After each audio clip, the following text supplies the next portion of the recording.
Assalamualaikum warahmatullahi wabarakatuh. Selamat berjumpa kembali anak-anakku sekalian di channel YouTube Pak Eko saja.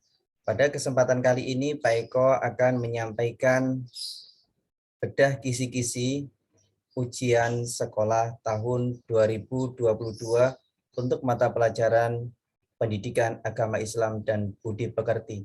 Selamat mengikuti. Sebelumnya, jangan lupa untuk persiapan dahulu alat-alat yang dibutuhkan, yaitu print out atau cetakan dari kisi-kisi yang telah kalian terima, atau bagi yang belum nanti bisa download pada link yang sudah disediakan. Kemudian buku-buku yang digunakan untuk mempelajari materi atau membedah kisi-kisi. Di antaranya buku siswa atau buku paket Pendidikan Agama Islam kelas 789 atau LKS atau sumber belajar lainnya. Jangan lupa, sebelum kita bedah kisi-kisi, mari kita buka bersama dengan bacaan basmalah. Bismillahirrahmanirrahim. Mudah-mudahan dengan basmalah tadi menjadikan langkah kita untuk membedah kisi-kisi ujian sekolah ini menjadi dimudahkan oleh Allah Subhanahu wa taala. Amin ya rabbal alamin. Selamat mengikuti dengan baik anak-anakku sekalian.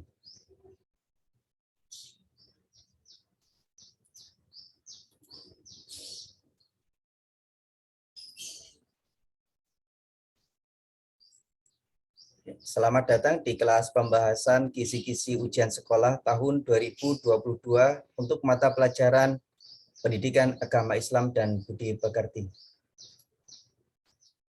Sebelumnya, persiapkan dahulu print out kisi-kisi yang akan kita bedah, kemudian buku pelajaran atau buku siswa atau buku paket, LKS, aplikasi yang dibutuhkan atau sumber belajar lain.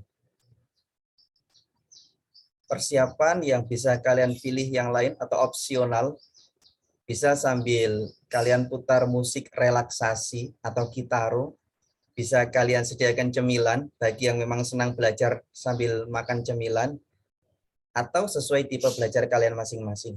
Kalau kalian biasa belajar dengan suasana yang tenang, maka pilih suasana yang tenang pada malam hari atau tempat-tempat yang sunyi menurut kalian. Ini salah satu bentuk dari kisi-kisi anak-anakku sekalian. Nanti tolong kalian perhatikan pada kolom-kolom ini saja, yaitu pada kolom kelas atau semester, kolom materi, kolom level kognitif, kolom indikator, serta kolom nomor soal. Dan ini adalah link dari dokumen kisi-kisi ujian sekolah untuk mata pelajaran Pendidikan Agama Islam dan Budi Pekerti tahun 2022 yang bisa kalian lihat saja atau kalian download. Bagi yang kesulitan, nanti link download ini Pak Eko sertakan pada deskripsi dari video ini. Bismillahirrahmanirrahim.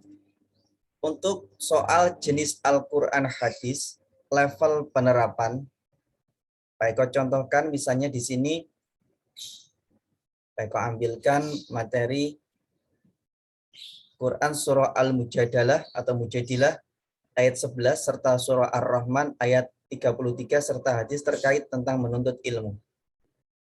Ini yang pertama kali langkah yang kalian lakukan adalah cermati materinya. Oh, ternyata materinya adalah Al-Quran.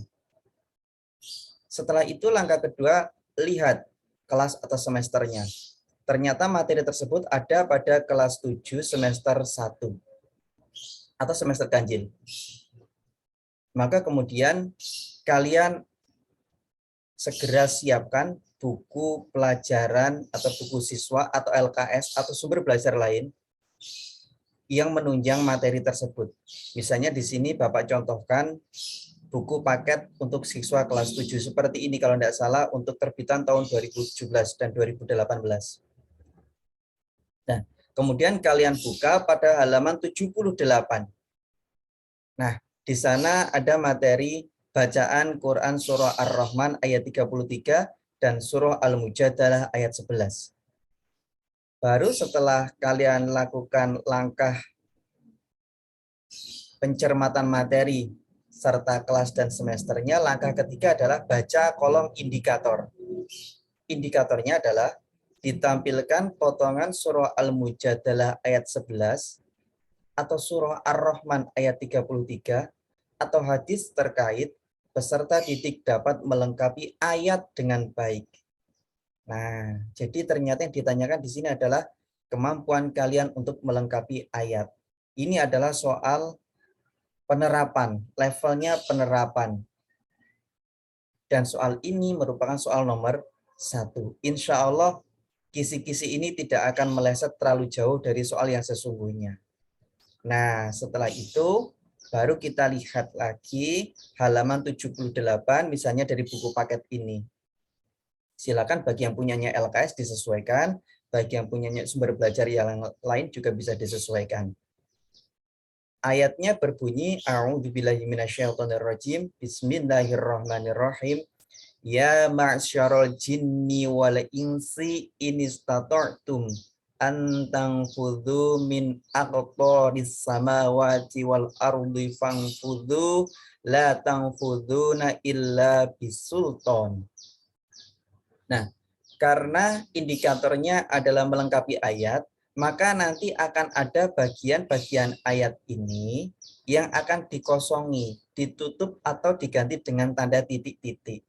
Sehingga anak-anak sekalian, cara mempersiapkannya adalah dengan hafalkan ayat atau hadis tadi. Jika merasa belum bisa membaca, maka minta tolonglah pada orang tua, saudara, atau kawan lain yang sudah bisa membaca Al-Quran untuk mengajari Anda membaca. Lalu sebagai tahap awal, tuliskan dalam bentuk teks Latinnya. Misalnya kalian tulis, ya ma'syarul jinni dengan Latin seperti ini. Ya ma'syarul jinni wal insi dan seterusnya. Nah, kemudian pelan-pelan coba kalian nanti sambil tunjukkan ayatnya seperti ini ya. Ma'syarul jinni wal insi inistata'tum dan seterusnya. Sehingga lama-kelamaan kalian akan hafal. Sehingga ketika ada bagian yang dihilangkan atau dibuat rumpang, kalian dengan mudah akan bisa mengerjakannya. Itu untuk tipe yang pertama. Selanjutnya, soal jenis Al-Quran hadis, tapi tipe uraian. Nah, tipenya uraian. Levelnya pemahaman. Sebentar, sekalian. Ya. Di sini pertanyaannya adalah, atau indikatornya adalah, disajikan surah An-Nisa ayat 146, atau surah Al-Baqarah ayat 153, atau surah Ali Imran ayat 134, peserta didik dapat mengidentifikasi hukum bacaan nun mati atau tanwin dengan benar. Ini adalah materi kelas 7 semester 2, dan ini merupakan soal uraian ditandai dengan tanda bintang seperti ini. Nah, anak-anakku sekalian, pada buku paket kalian ada 5 hukum tajwid nun mati atau tanwin yang telah kalian pelajari pada kelas 7. Yang pertama adalah idhar halqi, yang kedua idgham bil ghunah, yang ketiga idgham bila ghunah, yang keempat iklab, dan yang kelima adalah ikhfa. Pahami bentuk nun mati atau tanwin. Ayatnya ini anak-anak nanti bisa dilihat. Ini yang surah An-Nisa, ini yang surah Al-Baqarah, dan ini yang surah Ali Imran. Illal ladzina tabu wa aslahu wa tasamu wa akhlasu dinahum. Ayat ini berbicara tentang ikhlas, ini tentang sabar, dan yang ini tentang memaafkan. Tetapi bukan kandungannya, yang ditanyakan adalah hukum tajwidnya, yaitu khususnya nun mati dan tanwin. Nah, ini nun mati seperti ini bentuknya tanwin fathah, tanwin kasroh, tanwin domah. Nah, setelah kalian tahu bentuknya nun mati atau tanwin, sekarang pahami juga tanda-tanda khusus untuk tiap hukum tajwidnya. Seperti diikuti huruf ba. Nah, jika ada tanwin atau nun sukun diikuti huruf ba, maka disebut hukum bacaan iqlab dan sebagainya. Khusus untuk ayat dalam kisi-kisi jawabannya adalah seperti di bawah ini. Coba dipahami, dihafalkan, sehingga besok kalau keluar soalnya kalian sudah bisa memahami dan bisa mengerjakan dengan baik. Sayang, nilainya tinggi karena ini adalah uraian. Kita cari dulu bentuk nun sukun atau tanwin. Jangan malas untuk mengurut seperti ini. Nah, kita cari ke kiri, kita cari ke kiri lagi, kita bertemu satu di sini. Di sini bukan nun mati tapi tanwin, yaitu tanwin fathah. Nah, setelah tanwin fathah ternyata diikuti huruf ain. Nah, huruf ain ini jika mengikuti nun sukun atau tanwin, maka hukum bacaannya disebut idhar halqi, ya. Idhar halqi. Kemudian pada surah Al-Baqarah kita urut lagi. Ya, ternyata tidak kita temui. Nun sukun juga tidak ada, tanwin juga tidak ada. Maka ayat ini pasti tidak akan keluar. Yang ketiga surah Ali Imran. Nah, di sini ada nun sukun. Alladzina yunfiquna atau aslinya yunfiquna. Nah, cuma satu saja anak-anak di sini nun sukun. Ini ada nun sukun sama ya. Nun sukun tapi diikuti huruf fa di sini. Kalau diikuti huruf ain, ghain, ha, kha, alif, ha, itu disebut idhar halqi. Tapi kalau diikuti huruf seperti ini yang disingkat syifdasana kam jadasak sun qad sama tum taiban zid fitu qad dharima, itu disebut bacaan ikhfa hakiki. Nah, ini ya. Kalau tidak disingkat menjadi panjang, huruf ikhfa hakiki ada berapa? Kita urutkan juga berapa ya? Ta, sa, kemudian apa lagi? Jim, dal, zal, kemudian za, sin, shin, shod, dot, to, zo, fa, kof, ada 15 ya. Ada 15. Kita lanjutkan. Masih soal, nah ini terdapat pada halaman 189 dari buku paket Anda. Nah, ini huruf-hurufnya ya. Nanti bisa dibaca kembali. Sekarang untuk jenis yang kedua, yaitu soal akidah atau iman. Misalnya level pemahaman, ini pada indikator soal nomor 9, materinya iman kepada malaikat. Yaitu materi kelas 7 semester 2, indikatornya disajikan tabel sifat malaikat, jin, dan manusia. Peserta didik dapat mengidentifikasi sifat malaikat dengan benar. Nah, coba anak buka nanti di buku ini kelas 7 pada halaman 97. Nah, di sini ada tabel, ada 3 makhluk yang Allah ciptakan. Di sini jenisnya ada jenis malaikat, jenis jin, dan jenis manusia. Kemudian ini ke bawah adalah sifat-sifatnya. Karena nanti yang ditanyakan adalah sifat malaikat pada kisi-kisi, maka anak-anakku sekalian cukup menghafalkan, memahami dari sifat-sifat malaikat di sini. Yaitu diciptakan dari nur atau cahaya, merupakan makhluk gaib, selalu patuh dan taat kepada perintah Allah, tidak makan dan tidak minum, pikirannya jernih dan lurus, serta tidak mempunyai hawa nafsu.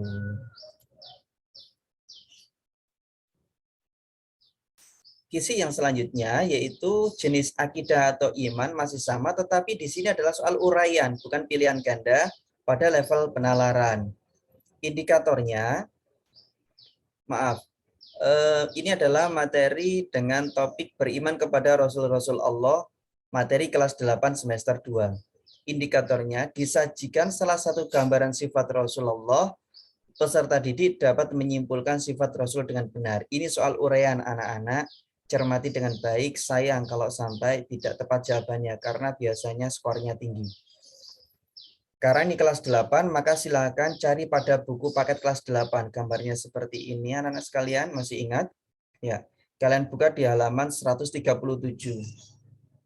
Di sana sudah ditampilkan sifat-sifat para rasul yang terdiri dari sifat wajib, sifat mustahil, dan sifat jaiz.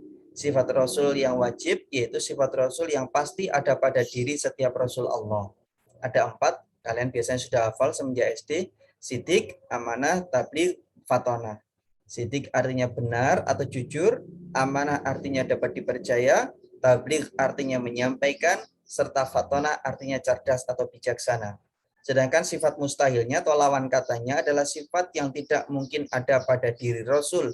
Yaitu yang pertama kadzib atau kizib artinya dusta. Kemudian khianat artinya tidak dapat dipercaya. Kitman artinya menyembunyikan. Dan baladah artinya bodoh. Tidak mungkin Rasul itu bodoh atau baladah. Sifat Rasul yang ketiga namanya sifat jaiz. Sifat jaiz adalah sifat para Rasul yang merupakan aradul basyariyah. Yaitu sifat yang berupa sifat-sifat kemanusiaan seperti makan, tidur, bersedih dan sebagainya itu merupakan jaiz atau wenang atau diperbolehkan. Jadi para rasul itu lapar boleh, menangis boleh, bersedih boleh, senang boleh, tidak senang boleh, tidak makan atau puasa boleh. Nah, itu adalah sifat jaiz namanya. Misalnya ada soal seperti ini anak-anak.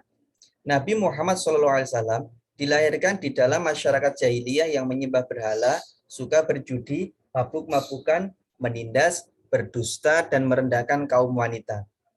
Nabi Muhammad SAW dikenal sebagai seorang pemuda yang memiliki sifat yang lemah lembut, suka menolong, dan selalu berkata jujur, sehingga diberi gelar Al-Amin yang artinya yang terpercaya. Jika ada ilustrasi seperti kisah di atas, maka kalian dapat merelevansikan dengan sifat wajib Rasul Siddiq yang artinya jujur tadi ya. Karena dalam kisah tersebut diceritakan bahwa baginda Nabi Muhammad dikenal selalu berkata jujur di sini ya.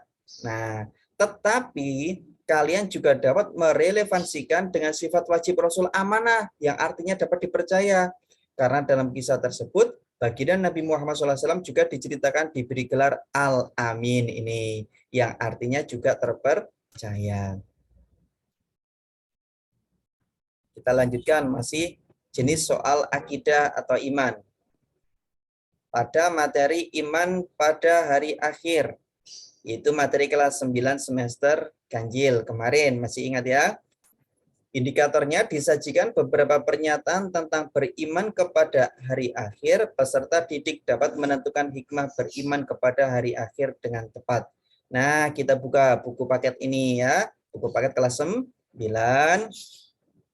Nah, di sini sudah disampaikan bahwa hikmahnya kita beriman kepada hari akhir adalah satu, bahwa segala sesuatu akan tiba masa berakhirnya. Yang bako atau kekal hanya Allah Subhanahu wa taala.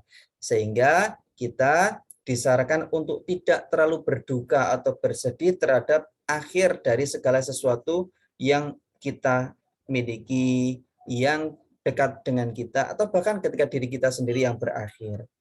Yang kedua, bahwa setelah kematian ada alam akhirat di mana manusia akan mempertanggungjawabkan perbuatannya. Yang ketiga, menjadikan manusia waspada dan menjauhi perbuatan buruk karena siksaan di akhirat akan menjadi balasannya. Dan yang keempat, menjadikan manusia termotivasi beribadah dan berbuat baik karena pasti akan melihat balasan yang adil juga di akhirat. Untuk contoh level penalaran, di sini pada materi iman kepada qadha dan qadar. Materi kelas 9 semester genap ini. Disajikan kutipan berita musibah meletusnya Gunung Semeru, peserta didik dapat menyimpulkan sikap beriman kepada qadha dan qadar dengan benar. Nah, pada buku ini, halaman 167, sudah disampaikan bahwa manfaatnya beriman kepada qadha dan qadar, yang pertama adalah menenangkan jiwa. Nah, kemudian kedua, senantiasa bersikap sabar dan syukur. Yang ketiga, menumbuhkan sifat optimis. Dan yang keempat, menjauhkan diri dari sifat sombong. Jadi ketika ada musibah Gunung Semeru misalnya, orang yang beriman kepada qadha dan qadar, dia tetap akan tenang jiwanya. Kenapa? Karena dia merasa bahwa tidak ada suatu kejadian pun yang terjadi kecuali telah diukur, kecuali telah ditentukan dan dengan izin Allah Subhanahu wa taala. Yang kedua, dia pasti akan bersabar dan bersyukur karena semuanya berasal dari Allah dan semua juga akan kembali kepada Allah. Oleh karena itu dia akan tetap optimis, akan tetap bangun, akan tetap berusaha untuk menempuh masa depan yang lebih cerah lagi. Untuk jenis yang ketiga adalah aspek akhlak. Contohnya adalah pada soal nomor 18, di sini materinya perilaku gemar beramal soleh dan berbaik sangka kepada sesama atau husnudon, yaitu materi kelas 8 semester genap. Ini bukunya anak-anak ya. Indikatornya disajikan ilustrasi tentang banyaknya berita hoak, peserta didik dapat memecahkan masalah terkait hal tersebut dengan benar. Apa itu husnudon? Pada halaman 183 disampaikan bahwa perilaku husnudon atau berbaik sangka ini adalah perilaku terpuji. Sebaliknya, perilaku suudon atau berburuk sangka adalah perilaku yang tercela. Dalam surah Al-Hujurat ayat 12. Allah berfirman, A'udzubillahi minasyaitonirrajim. Ya ayyuhalladzina amanu Ya ayyuhalladzina amanu jtanibu katsiran minadh-dhon inna ba'dadh-dhonni ismun wa la tajassasu ila akhiri ayah. Wahai orang-orang yang beriman, jauhilah banyak dari prasangka. Sesungguhnya sebagian prasangka itu dosa. Maka ketika ada berita hoaks, sebaiknya kita fatabayyanu, kita perjelas, kita konfirmasi dulu kebenarannya. Jangan langsung asal share, jangan asal berpendapat, jangan terburu menyimpulkan, tapi fatabayyanu, perjelas dahulu, konfirmasi dahulu. Itu anak-anak nggih. Selanjutnya untuk soal jenis aspek yang keempat yaitu fikih ibadah. Nah, ini misalnya soal nomor 20, ada materi tentang bersuci dari hadas besar, yaitu materi kelas 7 semester ganjil. Bukunya kembali yang ini anak-anak, disajikan narasi tentang keadaan orang berhadas, peserta didik dapat memecahkan masalah dengan benar. Nah, ini pada halaman 34, di sana sudah disampaikan bahwa kita terkena hadas kecil apabila mengalami atau melakukan salah satu dari 4 hal, yaitu keluar sesuatu dari kubul dan dubur. Kubul itu kemaluan atau jalan depan, dubur jalan belakang. Yang kedua adalah hilang akal, contohnya tidur. Ya. Kemudian yang ketiga, bersentuhan kulit antara laki-laki dan perempuan yang bukan mahram. Dan yang keempat, menyentuh kubul atau dubur dengan telapak tangan. Itu membuat kita dalam keadaan hadas kecil. Kalau kita mengalami atau melakukan salah satu dari 4 hal ini, atau bahkan semuanya, maka disebut dalam keadaan hadas kecil yang disucikan dengan wudhu. Nah, dengan apa anak-anak? Dengan wudhu. Tapi bila tidak ada air atau tercegah menggunakan air, misalnya karena sakit, bisa disucikan dengan tayamum, dengan debu yang suci dan mensucikan. Kemudian bagaimana dengan yang namanya hadas besar? Yaitu jika kita mengalami atau melakukan salah satu atau beberapa dari 6 perkara di bawah ini. Yang pertama adalah berhubungan suami istri atau bersetubuh. Yang kedua keluar mani bagi laki-laki. Yang ketiga haid bagi perempuan. Yang keempat melahirkan bagi perempuan. Yang kelima nifas bagi perempuan. Nifas adalah semacam haid yang keluar setelah melahirkan. Dan yang keenam adalah meninggal dunia. Jika kita dalam keadaan satu dari 6 itu atau beberapa hal dari 6 ini, maka disebut dalam keadaan hadas besar yang hanya bisa disucikan, diangkat dengan cara bersuci yang bernama mandi wajib atau mandi junub atau mandi janabah dengan air yang suci dan mensucikan. Tetapi jika tidak ada air atau tercegah menggunakan air, maka bisa diganti dengan tayamum. Nah, soal yang selanjutnya masih tentang aspek fikih ibadah nomor 23 misalnya, di sana disajikan soal dengan materi ketentuan sholat jamak dan qashar, yaitu materi kelas 7 semester genap. Disajikan narasi sebuah perjalanan, peserta didik dapat memecahkan masalah pelaksanaan sholat jamak dan qashar dengan tepat. Nah, ini Pak Eko contohkan misalnya. Salah satu ketentuan diperbolehkannya melakukan sholat qashar adalah jika telah memenuhi kriteria jarak perjalanan minimal 2 marhalah yang setara dengan 16 farsah. Jika satu farsah ada 5,541 km, maka akan bertemu jumlah 2 marhalah atau 16 farsah kurang lebih 81 sampai 83 km. Maka jodohkan pernyataan pada kolom kanan yang berisi kota tujuan dengan kolom sebelah kiri yang berisi ketentuan boleh tidaknya meringkas sholat jika titik awal keberangkatan adalah dari Purworejo. Contoh nih, kita dari Purworejo mau ziarah ke makam Gunung Pring, yaitu di Muntilan, jaraknya 61 km. Karena di bawah 81, sekian kilometer, maka tidak boleh mengqashar atau meringkas sholat. Tapi boleh menjamak, tapi kalau mengqashar belum boleh. Karena sudah perjalanan boleh dijamak, digabungkan, tetapi belum boleh diringkas. Dari semula 4 menjadi 2, tidak boleh. Kemudian kalau kita ke tujuan Demak, makam Sunan Pandanaran, kemudian Museum Purbakala Sangiran di Sragen, anak-anak lihat di sini jaraknya semuanya lebih dari 81, sekian kilometer, sehingga pada ketiga lokasi ini kita sudah diperbolehkan menjamak sekaligus mengqashar atau meringkas sholatnya yang semula 4 menjadi 2 rakaat khusus untuk sholat zuhur, asar, dan isya. Soal nomor 25 masih pada aspek fikih ibadah pada materi sujud syukur, sujud sawi, dan sujud tilawah. Yaitu materi kelas 8 semester ganjil atau semester 1. Nanti dicari LKS-nya atau buku paketnya atau sumber yang lain. Indikatornya disajikan narasi tentang peristiwa yang terjadi pada seseorang, peserta didik dapat menentukan cara pelaksanaan sujudnya. Apakah termasuk syukur, sahwi, atau tilawah dengan benar. Nah, lihat nanti di APK kelas 8 atau di link yang sudah PK sediakan ini. Nanti bisa diklik di sini ya. Ya, itu https://google.com/view/pendidikan agama Islam dan budi/halaman muka. Ya, baik Om.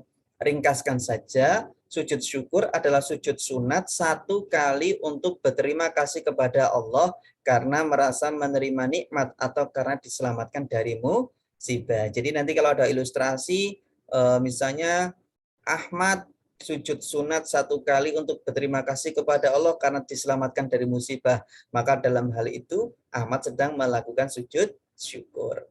Yang kedua adalah sujud sahwi, yaitu sujud wajib sebanyak 2 kali untuk mengganti rukun sholat yang ditinggalkan karena lupa. Sahwi artinya lupa anak-anak ya. Yang ketiga adalah sujud tilawah, yaitu sujud sunat 1 kali karena mendengar atau membaca ayat sajadah, baik itu di dalam sholat maupun di luar sholat. Ciri-cirinya ayat sajadah, di sana ada perintah wasjudu atau warku'u, wasjud, sujudlah, rukuklah, atau biasanya ditandai juga dengan tulisan sajadah pada border atau bingkai dari halaman mushaf Quran, atau kadang diberi gambar sajadah, atau kadang diberikan garis bawah. Masih untuk soal fikih. Nah, ini pada materi ketentuan zakat, soal nomor 28. Ini adalah materi untuk kelas 9 semester ganjil kemarin. Indikatornya disajikan pernyataan tentang ketentuan zakat, peserta didik dapat mengelompokkan syarat zakat dengan benar. Nah, syarat zakat ada pada halaman 69 anak-anak. Untuk zakat fitrah berbeda dengan syarat zakat mal. Silakan ini dibandingkan. Syarat zakat fitrah adalah beragama Islam, mengalami kehidupan di bulan Ramadan, atau mengalami terbenam matahari terakhir bulan Ramadan. Kemudian yang ketiga adalah mampu membayar zakat. Di sini tidak ada syarat akhir balik. Jadi walaupun anak itu tidak berakal, kentir seperti itu misalnya, dia tetap kita hitung untuk dizakati. Atau anak itu masih bayi pun karena tidak ada syarat balik, maka tetap wajib membayar zakat fitrah. Sebanyak berapa? Ya, 2,7 kg misalnya, atau 2,5 kg, atau 3,1 kg sebanyak 1 sok dari makanan di daerah tersebut. Berbeda dengan zakat mal, syaratnya zakat mal adalah satu, beragama Islam, dua, merdeka. Nah, jadi kalau zakat fitrah walaupun dia hamba sahaya tetap wajib membayar zakat fitrah, yang bayarkan adalah juragannya atau tuannya. Syarat yang ketiga, harta miliknya itu sempurna, tidak merupakan pinjaman pihak lain. Yang keempat, sudah mencapai 1 nisab. Nah, nisab nanti bisa dilihat pada link aplikasi atau link yang sumber belajar tadi Pak Eko sampaikan. Ya. Kemudian yang kelima, syaratnya adalah sudah 1 tahun atau haul untuk jenis harta tertentu. Haul ini tidak disyaratkan, seperti misalnya zakat ziro'ah, zakat pertanian. Itu tidak 1 tahun, tapi bisa setiap panen. Masih soal fikih ibadah, nomor 44, soal uraian pada materi haji dan umroh. Ilustrasinya adalah disajikan ilustrasi pelaksanaan ibadah, indikatornya adalah disajikan ilustrasi pelaksanaan ibadah haji, peserta didik dapat menentukan tawaf dengan benar. Nanti untuk yang kelas 9 materinya bisa dilihat pada link ini, sites.google.com/view/PAI dan Budi Pekerti kelas 9/halaman muka ya. Oke, kita lanjutkan. Dapat menentukan tawaf dengan benar. Di sini indikatornya seperti itu. Nah, tawaf itu bagaimana? Tawaf adalah mengelilingi Ka'bah sebanyak 7 putaran, dimulai dari Hajar Aswad, diakhiri di Hajar Aswad dengan posisi Ka'bah berada di sebelah kiri dari orang yang tawaf atau mutawif ya.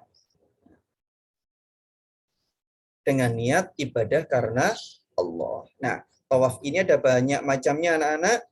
Ada tawaf ifadah, yaitu merupakan rukun haji yang jika ditinggalkan hajinya tidak sah. Yang kedua, tawaf umroh, merupakan rukun umroh yang jika ditinggalkan umrohnya tidak sah. Ada lagi jenis tawaf kudum, yaitu tawaf ketika kita masuk ke Ka'bah pertama kali, masuk ke Masjidil Haram pertama kali. Merupakan sunat haji yang jika dilakukan berpahala, tapi jika ditinggalkan tidak berdosa. Yang keempat, tawaf wada, merupakan wajib haji, yaitu wada artinya perpisahan. Jika atau pamitan, jika jamaah haji sudah hendak kembali ke tanah airnya masing-masing, dia diwajibkan melaksanakan tawaf wada.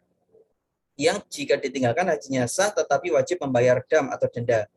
Yang kelima adalah tawaf nadar, yaitu menjalankan tawaf karena ada suatu nadar atau janji atau kaul dalam bahasa Jawanya. Ini hukumnya wajib kalau nadar itu.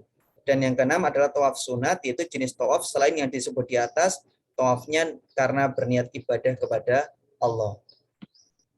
Nah, untuk materi haji nomor 31, indikatornya adalah peserta didik dapat menerapkan pelaksanaan haji dengan benar setelah melihat ilustrasi pelaksanaan haji, baik itu yang ifrad, tamattu maupun qiron.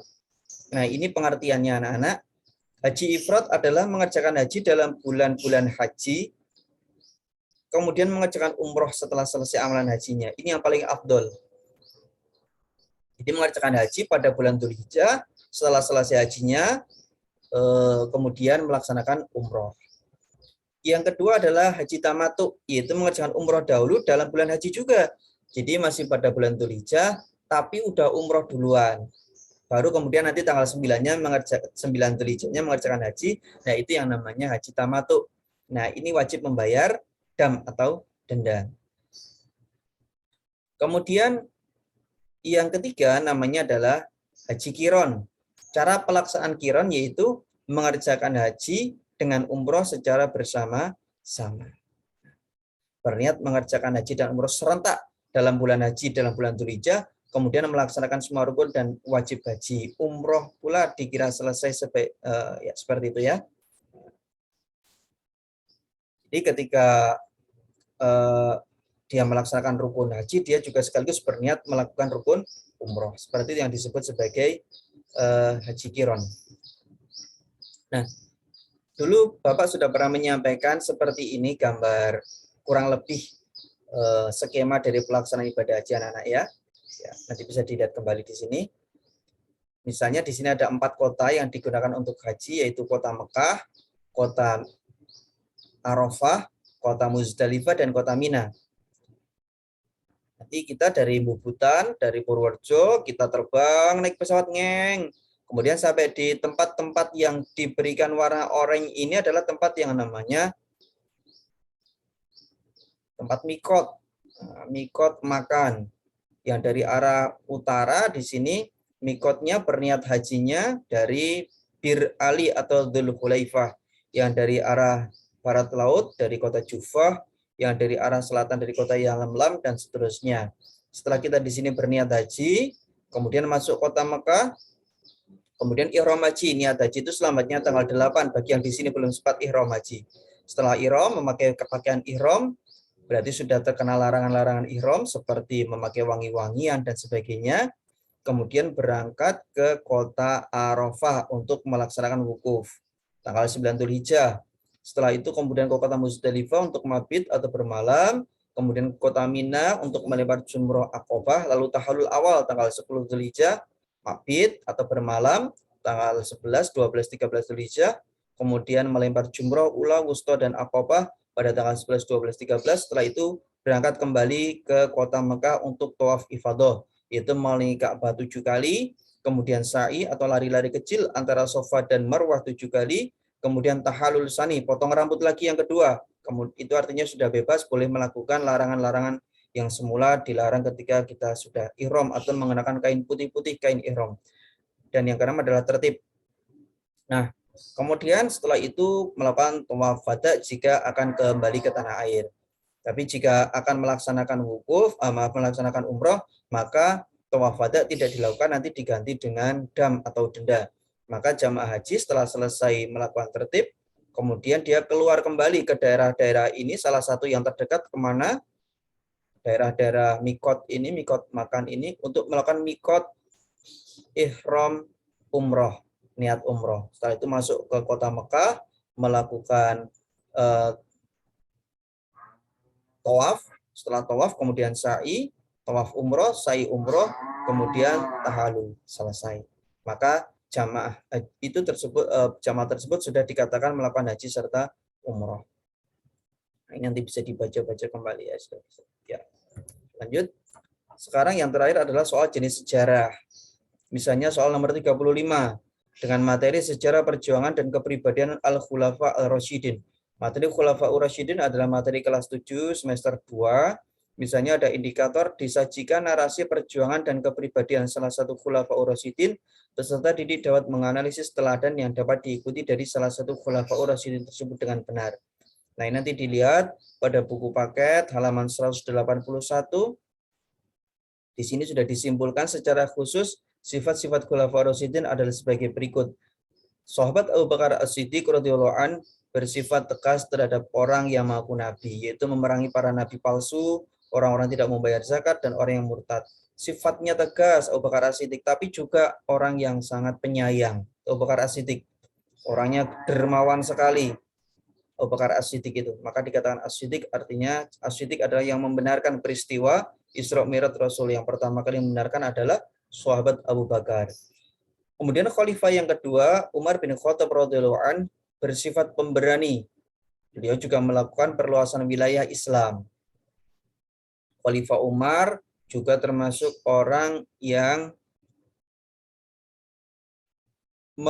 membidani pertama kali atau menginisiasi, mengawali adanya ijtihad di dalam agama Islam. Ijtihad artinya adalah bersungguh-sungguh untuk mengambil hukum yang semula secara khusus belum tersebut di dalam Al-Quran atau hadis. Sahabat Abu Bakar As-Siddiq ini selain sifatnya tadi dermawan, kemudian penyayang dan tegas, juga beliau yang pertama kali melakukan usaha pengumpulan Al-Quran atau Jama'ul Quran atas inisiatif saran dari sahabat Umar bin Khattab. Karena para sahabat ketika itu yang menghafalkan Quran banyak yang sudah gugur, sehingga ditakutkan nanti Al-Quran akan hilang atau akan tercampur-campur. Khalifah yang ketiga adalah Utsman bin Affan radhiyallahu an. Beliau bersifat dermawan. Beliau juga merupakan menantu Rasulullah SAW. Pada masa Khalifah Utsman ini, adalah terjadi suatu karya, lahir suatu karya yang kemudian bisa kita saksikan sampai saat ini yang bernama bukan lagi Jam'ul Quran, bukan hanya pengumpulan Al-Quran, tetapi Diwanul Quran atau penulisan Al-Quran. Sehingga kemudian lahir Mushaf Utsmani.